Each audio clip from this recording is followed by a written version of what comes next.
Swaha Tatsaviturvarenyam Bhargo Devasya Dhimahi Dhiyo Yo Na Prachodayat. Om Bhur-bhuva Swaha Tatsaviturvarenyam Bhargo Devasya Dhimahi Dhiyo Yo Na Prachodayat. Om. Welcome to this series on Gāyatri mantra. Gāyatri is one of the most important, if not the most important mantra in the Vedic literatures. So we're going to go into it deeply. I hope you've watched the previous video, which is the musical version. I'll put a link to it here, so you can go back and look at it if you haven't already.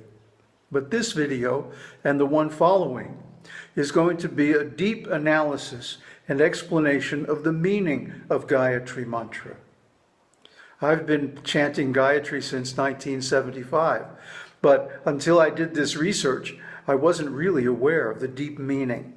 So soak it up and please chant this mantra and get the benefit. It has tremendous benefits. So first of all, let's look at a simple translation. O Brahman, being consciousness bliss, present everywhere, you are that, the highest God. I meditate on that divine Son. Please grant us intelligence to realize the self. Now, this is a very simple, very direct and easy translation that you can keep in mind while chanting. But, of course, each word of the Gayatri in Sanskrit has deep meaning. And so a more complete translation would be like this. O Brahman, highest God, the protector, basis of all life, who is self-existent, free from all suffering, whose contact frees the living beings from all troubles, who pervades and sustains the universe as the creator and energizer of the creation, the giver of happiness, who is worthy of acceptance as the Most High, the most excellent, who is pure and the purifier of all. Let us embrace and adore you, that you may direct our meditative intelligence toward self-realization. So self-realization is the actual aim of Gāyatri mantra. And in the beginning, of course, we may be worshiping God with form, Saguna Brahman. But actually, the Gāyatri mantra coming from the Upanishads is about Nirguna Brahman, or God without attributes. So this is a deep truth that many people are not prepared to accept. Nevertheless, we have to understand the actual origin of this mantra is pre-Vedic, because it's mentioned in the Sama Veda, the Atharva Veda, and even the Rig Veda, which is the earliest Veda. So Gāyatri mantra was, or I should say Gāyatri mantra is, before even the four Vedas. This is very fundamental. So let's look deeper into the meaning of Gāyatri. You notice it has 4 lines. And these 4 lines are all describing Aum. Now the proper pronunciation is Aum. Aum. 3 letters, 3 divine letters. We'll go into that in a little bit. Then the first line, Bhur-bhuva Swaha, is not actually part of the mantra. The Gayatri meter is 12 syllables. And so the whole mantra is 24 beats or matras of Sanskrit poetic meter.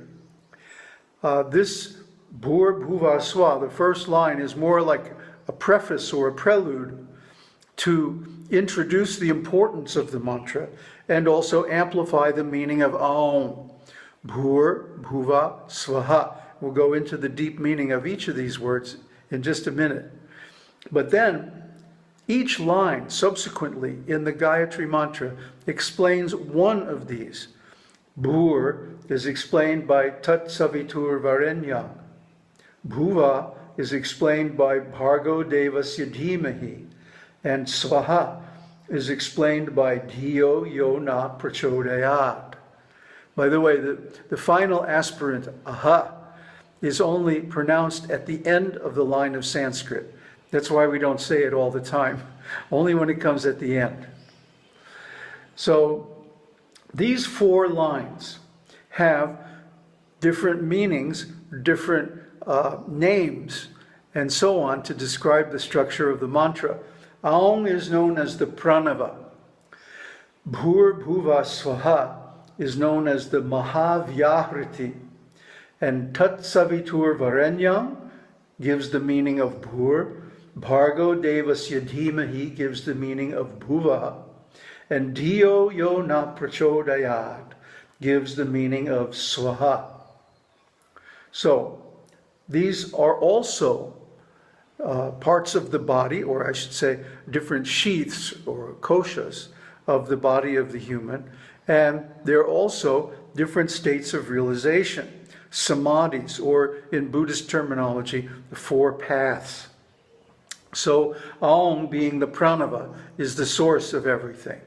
The first line, Bhur Bhuva Svaha, is consequently the first path realization, or samādhi, which is to see Brahman everywhere and in everything. This is our actual experience too. Tat Savitur Varenyam is the second path realization, or samādhi. And Tat Savitur means that which was explained in the first, Om Bhur Bhuva Svaha, that we accept as the highest God, the source of everything, Savitra. And we'll explain all these terms in detail in just a second. And the second path, Samādhi, of course, is then seeing the source of everything, or seeing Brahman as the source. Bhargo Devasya Dhimahi is the third path realization, or Samādhi, which means I meditate on the divine light. And by this, we see that the ego is non-existent. That's the third path realization in Buddhism. And finally, the fourth line, Dhiyo Yo Na Prachodayat. The fourth path realization is, please give us the intelligence for self-realization. And this means the end of lust, the end of desire, the end of trying to attain something in this material world which is actually impossible to attain, which is happiness. Happiness is only found within. So we're asking God, please give us the intelligence that we can realize this. Now, these 4 lines also correspond with the 4 purposes of prayer in general: to praise and glorify God, to thank God, to ask forgiveness from God, and to make a request from God. And as we go through the 4 parts of the mantra, we'll see that each of the 4 lines of the mantra satisfies one of these purposes. So the intentions of each of the lines matches one of these intentions of prayer. Of course, Aum is divyam, transcendental. It's turiya, it's the 4th stage, is beyond everything. So it's not really part of our purposes as sadhus. But it's the purpose or aim of the whole mantra. Bhur Bhuva Svaha is praise and glorification of God. God, you're everywhere. You're everything. You're the greatest. You're the whole. You're all in all. And then the next line, Tat Savitur Varenyam, is a thanksgiving. We're thanking God for his nature as the origin of everything, and in the external world as the sun, which gives life to everything, life and light and love. Next line is Bhargo Devasya Dhimahi. And the purpose of this line is to ask forgiveness. We realize we're not perfect, that we have so many flaws, and that we have a lot of work to do, a lot of sadhana. So let me worship and meditate on this divine light, this sun of Om. Dhiyo yo na prachodayat is a request. Please give us, benedict us with the intelligence we need to actually realize you. And that's the purpose of these 4 lines. Now we'll go into their meaning in detail. The first line, Aum Bhur Bhuva Swaha, means, O Brahman, being consciousness bliss, present everywhere. So the intent here is to preface the Gayatri mantra with praise and glorification of God. Why is this? Are we trying to flatter God? No, that's a ridiculous idea. God doesn't need our praise. He doesn't need our flattery. He doesn't need us to compliment him. But it's good for us. It's beneficial for us to recognize that the Supreme is whole, is present everywhere, is in everything, and in one sense is everything. In other words, the prime building material or ingredient of everything is God, Aum, consciousness, the absolute. And so we're simply recognizing this fact and reminding ourselves that this is true. So now we'll go word by word. First of all is Aumkara. Kara means a letter. And we see that Aum has its own special symbol, which is composed of the 3 letters A, U, and Ng, the bindu, or nasal M.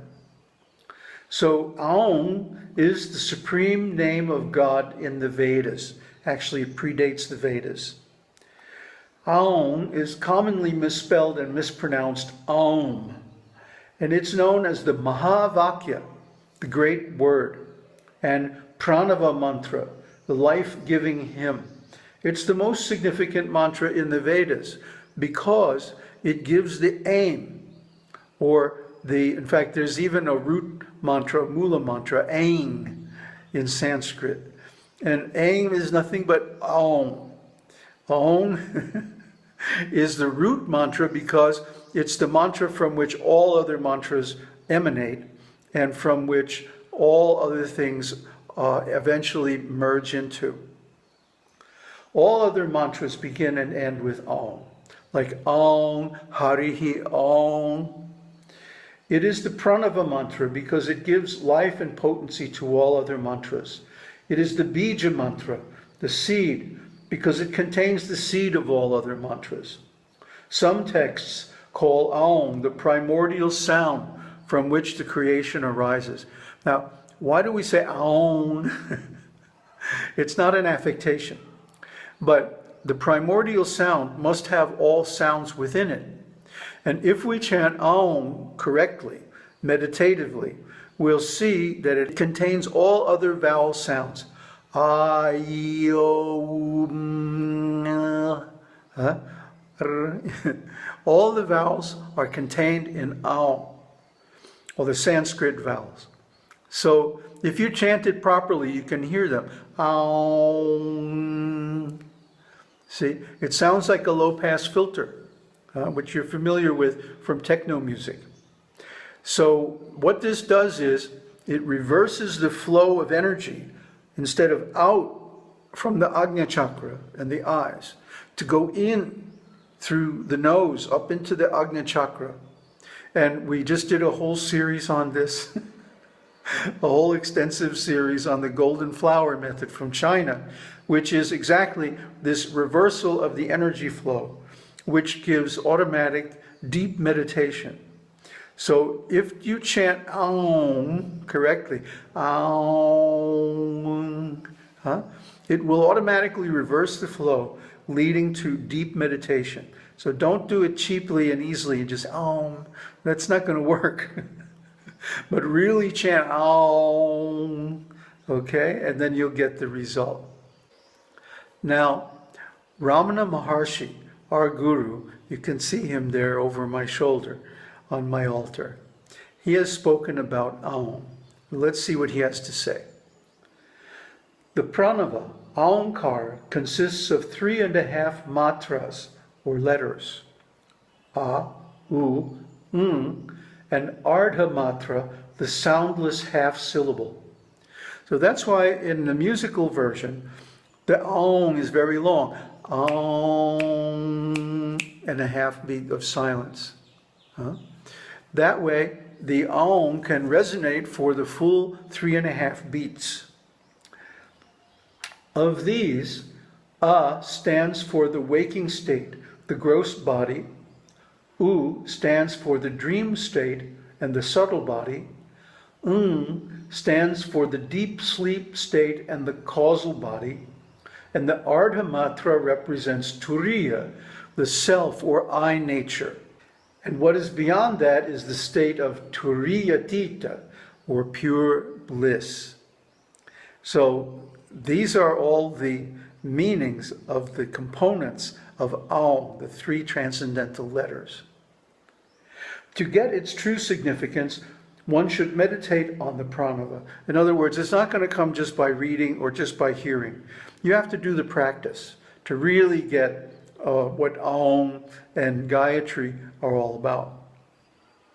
This is devotional meditation consisting in reflection on the truth of the self. Who am I? What am I? From where am I coming? And to where am I going? These questions should arise and be meditated deeply on by all of us. The fruition of this process is samādhi, which yields release, the state of unsurpassed bliss. When one becomes fully absorbed in the self, not going out through the senses or mind. The senses and mind are actually not part of the self. They're part of the body. The body is not the self. The mind is not the self. But only the self is the self. And the self can be aware of itself.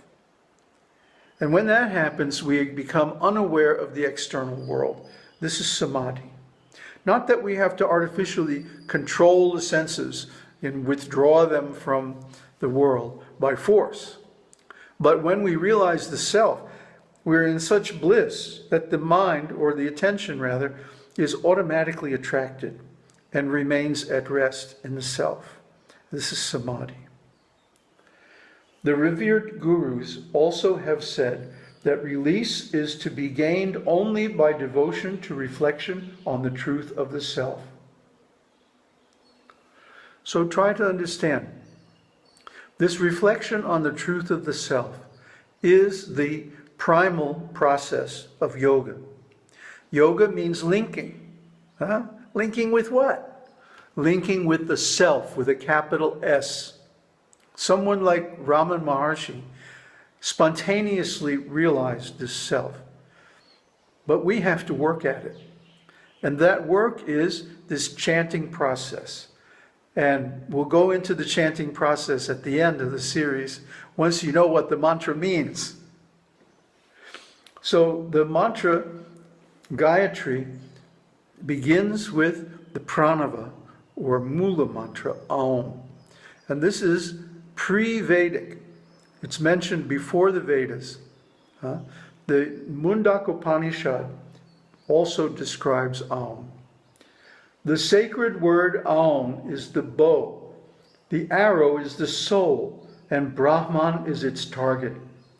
Brahman shall be pierced by him whose attention does not swerve. Then he will become one with Brahman, as the arrow becomes one with the target when it has pierced it. And this is very deep.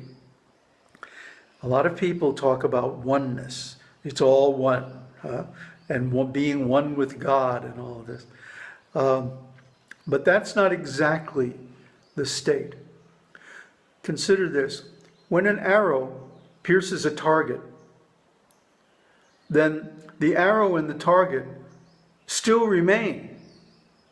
It's not that the arrow disappears or the target disappears. They're both still there, but now they're joined. They're in union. Okay? A union is different from oneness in that the separate parts still exist. For example, when a couple is in deep erotic sexual union, in orgasmic flow, we don't say that they've become one. But for them, the experience is that they merge into one another. Okay? Nevertheless, they still keep their separate identities. So this is the actual philosophy. It's called Achintya Bheda Bheda Tattva. That, in one sense, they're one, abhed, or advait. But in another sense, they're still two, dvaita. So, which are they? Well, it's neither. It's a different kind of relationship. Because in the West we have very limited logic. It's called Aristotelian logic or binary logic, where something's either right or wrong, true or false, or this or that. But Vedic logic is more sophisticated because the truth is more sophisticated. Actually, these two things, the arrow and the target, or the self and God, are brought into a new kind of relationship where they're not separate, but they're not one exactly either. So this is something that has to be experienced, then you'll know what I'm talking about. And the Upanishad goes on. Take this bow, my friend, this great weapon of Upanishad. Place veneration on it as the whetted arrow. Stretch it with the thought fixed on the nature of that Brahman. That very imperishable is the target, my friend. Strike it. In other words, if our meditation does not lead to union with Brahman, then it's not complete. And we won't feel complete either. We'll feel like something is missing. So we should have this aim very clearly in mind when we sit for meditation, when we sit to chant the Gāyatri mantra, that this is the real meaning, this is the real aim of all our efforts. So now the next line, Bhur Bhuva Swaha, is known as the Mahāvyahriti. These three words together is the great statement, or the statement of God's greatness. They express the nature of God and demonstrate his inherent qualities. The meaning is similar to Sat Chit Ananda, eternal existence, knowledge, and bliss. But there is more depth and nuance, which we'll see as we go into each term separately. So the first term of the Mahāvyahriti is Bhur. Bhur implies existence. God is self-existent, complete, eternal, unchanging, and completely independent. Without beginning or end, God exists as a continuous, permanent, constant entity. Now, Bhur can also mean the mother, the earth where we are born and sustained, the birth mother, the wife of a king or Brahmana, or the cow, the holiest animal. God is the provider of all, and through his divine will we are blessed with all that we require to maintain our lives. So we're feeling very thankful here. Bhur also signifies prana, or life energy, literally breath. God gives life to all. He is independent of all, but all are dependent on him. It is God only who gives us life, who maintains us throughout our lives, and can take away our life when he chooses. The only permanent entity, all others are subject to his will. Now, religious interpretations of the Gayatri mantra say that Bhur means the earthly world. But as you can see, there's more depth than that. And each one of these words has deep meaning in itself, which is why there is no one definitive translation of Gayatri mantra. Every translator has a different version. And the reason is that each of its words is actually very deep in itself. So the next word in the Mahavyakriti is bhuva. Bhuva describes the absolute consciousness of God, chit or chaitanya. God is self-conscious as well as being conscious of all else, and thus is able to control and govern the universe. It's said in the Bible, for example, that God is aware of even the smallest blade of grass. Well, that doesn't mean that there's some old man up in the sky looking at us and make sure we behave properly. That's the way it's interpreted sometimes. But actually what it means is that God is everything. And he interpenetrates as pure consciousness, chaitanya, the divine consciousness. Not that he is morally judging everyone. That's a foolish concept. Because after all, if there's evil in the world, he must have created that too. Think about that for a while.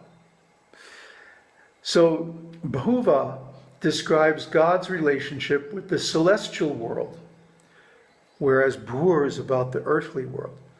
It denotes his greatness, greater than the sky and space. He is boundless and unlimited.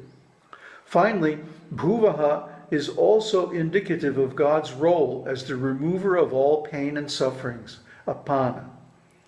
We see pain and sorrow all around us. However, through supplication to God, we can be freed from that pain and hardship. The idea is that God himself is free from all pain. He is in bliss, ananda. Well, that's the next one, svaha. And because he is in bliss, when we're in contact with him, we are also in bliss.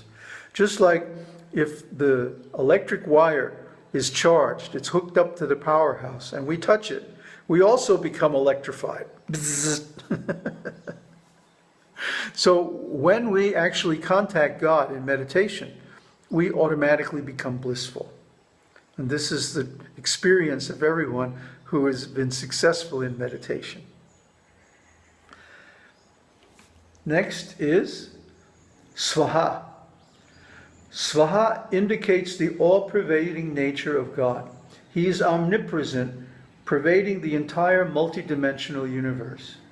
Without form himself, he manifests himself through the medium of the world and is thus present in each and every entity. Well, God doesn't need form. Consciousness has no form. But when consciousness wants to accomplish something in the world, it manifests a form like this body. So similarly, God can manifest any kind of entity, any kind of body at will. And these are called avatars. Avatar means one who descends. When God appears in the world, he appears as an avatar. And in the Srimad Bhagavatam, it's stated that these avatars are scheduled incarnations for specific purposes. And when those purposes are complete, they disappear. And nobody can see where they go, because they merge right back into Brahman, which is the root substance of all. In this way, God interacts with, sustains, and controls the universe, ensuring its smooth operation and proper function. In other words, the universe never breaks. It's always right. You know, one of the things you realize on this path is that everything's okay. And it's not just like superficially okay. It's like really, really okay. Deeply okay. Fundamentally, basically okay. God is in control of everything. So whatever is happening means it's his will.